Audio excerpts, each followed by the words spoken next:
আসসালামু আলাইকুম। তো আজকে আপনাদের মাঝে নতুন একটা ব্লগ নিয়ে আসতেছি। তো ব্লগটা সম্পূর্ণ ভিডিওটা দেখবেন। যারা যারা এখনো আমার পেজটা ফলো করেন না, তো ফলো দিয়ে পাশে থাকবেন নতুন নতুন ভিডিও দেখার জন্য।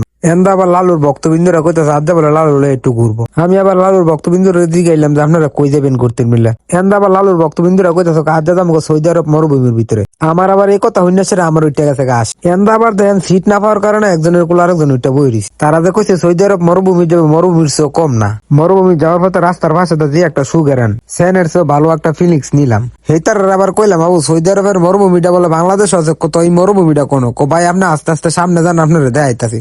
তো কইতেছে সামনে একটা রাস্তা আছে, কইটা যা ঢুকেন। আইতা যা খোদার বলে এই রাস্তা দিয়ে সেটা মনে করেন যে ঢুকাইয়া দিলাম। এই কথা কইতে কইতে দেফের দেফের করে সেটা মনে করেন যে আয় ফেললাম সামনে। আসলে তো মরুভূমির চেয়েও কম না। পরে আবার চাই দিই যে না ভুল রাস্তা দাঁড়িয়ে পড়ছি। এন্দা আবার মনে করেন যে ব্যারিকেড দিয়ে রাখছে। পরে আবার কি করবো কানো ধরে সেটা আবার ঘুরে আবার মনে করেন যে আবার আরেক রাস্তা যেমন লাগতেছে। আমার মনে হয় এতক্ষণে ঠিক রাস্তা পাইছি। আসলে মূলত আমরা ইফতারি ফাটি দেবো লেগে আয়াসেরা চায় যে আমরার মতন আরো কতদিন ইফতারি ফাটি দিব। আসলে মূলত কথা হইলো রোজা রমজান মাসে খালি ময়দানের মধ্যে ইফতারি করতে মজাই একটা আলাদা।